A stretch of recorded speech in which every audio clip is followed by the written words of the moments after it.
कोणार्क मंदिर ओडिशार पुरी जिलार कोणार्क ठारे अवस्थित। यह निजर कारुकार्य पर पृथ्वी विख्यात।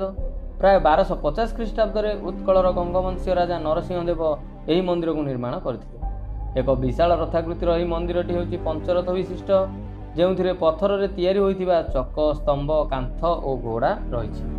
यही मंदिर को निर्माण करने 1200 कारीगर नियुक्त होते। नमस्कार बंधुगण, आपण मान प्रिय यूट्यूब चैनल रहस्य उन्मोचन को मु गणेश स्वागत करुछि। बंधुगण, जदि आपण यह चैनल को सब्सक्राइब करना तेबे जल्दी जल्दी सब्सक्राइब करी ऑल नोटिफिकेशन बेल बटन को दबाई दियो, जहाद्वारा चैनल रे आसुथिबा समस्त वीडियो गुडी को आपण माने सर्वप्रथम देखि पारिबे। तेबे चलंतु कोणार्क मंदिर नामकरण किपरि होइथिला जानिबा। यही मंदिरटी गढ़ी उठिथिला प्राचीन नदी और बंगोपसागर संगम स्थल। से समय यह एक पोताश्रय बंदर थिला। यार नाम थिला कोणगर। कोणगर नाम अनुसार मंदिर नाम कोणार्क रखा जायछि बोली अनुमान करा जाय।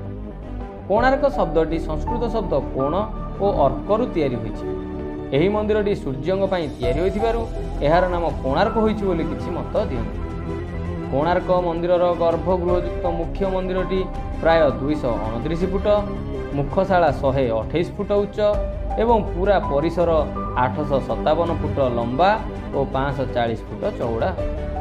पिरामिड आकार यह मंदिर छत पाखापाखि 30 मीटर उच्च।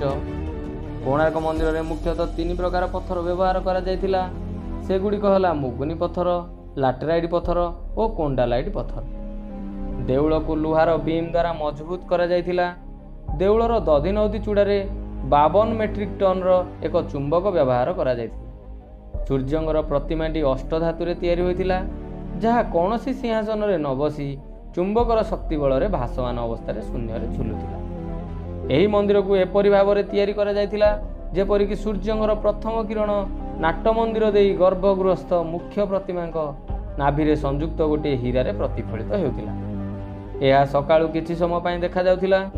मंदिर जो ध्वंस होगा कथा जदि आमे कहिबा तो मादल पांजी अनुसार कला पहाड़ ओडिशा को आक्रमण करी कोणार्क मंदिर को ध्वंस कर। इतिहास अनुसार 1508 ख्रीष्टाब्द कला पहाड़ एकमात्र एमती आक्रमणकारी जे कि सही 52 मेट्रिक टन चुंबकीय पत्थर को एका भांगी थिले। सही चुंबकटी भांगी जिबारु मुख्य मंदिरर कांथ भुसुड़ी पड़िला, कारण चुंबकीय पत्थरटी एक केन्द्रशिलार कार्य वहन करथिला। किंतु किछि वर्ष पर से भंगा चुंबकटी पुणी थे मंदिर धूली में खंजा जाइथिला। किंतु से चुंबकीय पत्थरटी अधा भांगी जाइथिबा हेतु कोणार्क समुद्र दे जाउथिबा जहाज रहस्यमय भाव में बुड़ी जाउथिला। कहा जाए कि पोर्तुगाल जहाज से मंदिर दे जाउथिबा समय चुंबक प्रभाव में जहाजर दिशा चुंबकटी काम कर जहाज भूल दिग को जाई बुड़ी जाइथिला। जेउथिबाई पोर्तुगाल बेपारी माने एही मंदिर को ब्लैक पागोडा बोली कहूथिले, कारण दूर देखिले कोणार्क मंदिर कला दिशी थाए। जेतेबेले पोर्तुगाल माने एही कथा जानिले से माने एही चुंबकटी को चोराई नेथिले। एहा फलरे मुख्य मंदिर संपूर्ण भावे भांगी जाइथिला। ओडिशा सेतेबेले मुसलमान द्वारा शासित होइतिला, तेणु एही मंदिरर सुरक्षा पई मंदिरटी को बाली रे पोतिबा सहित सूर्यदेवଙ୍କ भव्य प्रतिमा को ब्राह्मण माने पुरी को निये जाइथिले। पर 1900 मसीह लॉर्ड कर्जन ओडिशा को बेपार करने को आसी केजाणी किपरि से 300 वर्ष तले पोती होइथिबा सूर्य मंदिर को खोजी बाहर करथिले। ब्रिटिश भूतत्वविद माने यह बाहर करी मरामती करने द्वारा समस्ते आश्चर्यान्वित हो जाइथिले। कौन आपण माने जानती पुरीर जगन्नाथ मंदिर में लागिथिबा विशाल अरुण स्तंभ प्रथमे कोणार्क सूर्य मंदिर में अवस्थित थिला, जहाकू सेठारु नै पुरी रे स्थापित करा जाय। धन्यवाद।